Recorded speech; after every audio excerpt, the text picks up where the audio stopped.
আমন্ত্রণ news 24 sports লাইটে আপনাদের সাথে আছি আমি শাহরিয়ার বাবু। চলুন দর্শক জেনে নেই আজকের খবরের বিস্তারিত রিপোর্টে। দিন দশেক আগে শেষ হয়েছে টি-20 বিশ্বকাপ।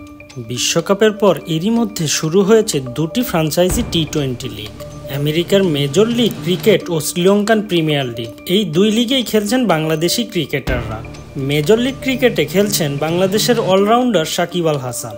এলপিএলে আছেন তাসকিন আহমেদ, শরীফুল ইসলাম, মুস্তাফিজুর রহমান ও তাওহিদ হৃদয়। ভিন্ন দুটি লিগে বাংলাদেশের কোনো ক্রিকেটারেরই সময় ভালো যাচ্ছে না। এলপিএলে খেলা 3 পেসার ও মেজর লিগে খেলা সাকিব আল হাসান সবাই বল হাতে দেদারসের রান বিলিয়ে যাচ্ছেন। আর ডাম্বুরা সিক্সার্সের হয়ে হৃদয় 2 ম্যাচে করেছেন মাত্র 1 রান। বিশ্বকাপ থেকেই বল হাতে ছন্দে নেই সাকিব আল হাসান।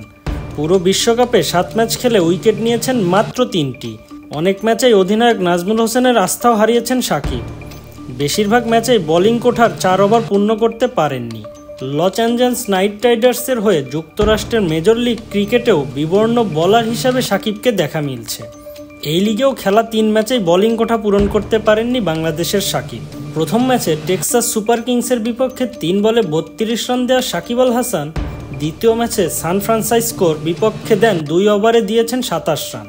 কাল সিয়াটল অর্কাসের বিপক্ষে 2 ওভারে খরচ করেছেন 23 রান। 3 ম্যাচ শেষে সাকিবের বোলিং ফিগার দাঁড়িয়েছে এমন: 7 ওভারে 82 রান খরচে তুলে নিয়েছেন মাত্র 1টি উইকেট, ইকোনমি 11.71।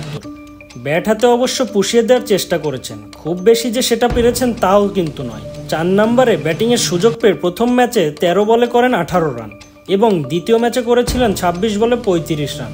সুযোগ ছিল কালো, কিন্তু কাজে লাগাতে পারেননি। আউট হয়েছেন 7 বলে 7 রান করে। ভিন্ন লিগ হলেও বল হাতে বড় ভাই সাকিবের পথেই হাঁটছেন বাংলাদেশের অন্য 3 বোলাররা। রান দিচ্ছেন হাত খুলে। এলপিএলে মুস্তাফিজ, তাসকিন, শরীফুল এই 3 জনের মধ্যে সবচেয়ে ভালো ইকোনমি রেটে তাসকিন। কলম্বিয়া স্ট্রাইকার্সের হয়ে 3 ম্যাচে 4 উইকেট নেওয়া এই পেসারের ওভার প্রতি রান খরচ করেছেন 10.27 করে। সর্বশেষ ম্যাচেও 3 ওভারে 38 রান খরচ করেছে তাসকিন। মুস্তাফিজুর রহমান ওভার প্রতি রান খরচ করেছেন 11.6 করে। ডাম্বুরা সিক্সার হয়ে খুব বেশি উইকেট নিয়েছেন সেটাও কিন্তু নয়। এদিকে বাংলাদেশি বোলারদের মধ্যে সবচেয়ে খরুচে বোলার হয়ে আছেন শরীফুল ইসলাম। 4 ম্যাচে 4 উইকেট নিতে ওভার প্রতি খরচ করেছেন 11.61 রান করে। ব্যাট হাতে মুস্তাফিজের সতীর্থ হৃদয় অবশ্য ম্যাচ খেলার সুযোগ পেয়েছেন মাত্র 2টি। প্রথম ম্যাচে 1 রান করে আউট হওয়ার পর দ্বিতীয় ম্যাচে ব্যাটিংয়ের সুযোগ পাননি।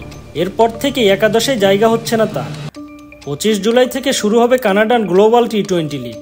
সেই লিগে খেলবেন বাংলাদেশের লেগ স্পিনার রিশাদ হোসেন ও pace bowling allrounder Mohammad Saifuddin. বোলারদের দুর্দশা কাটানোর ভারটা এখন থাকছে এই 2 জনের ওপর, বিশেষ করে বিশ্বকাপে দুর্দান্ত পারফর্ম করা রিশাদের ওপর।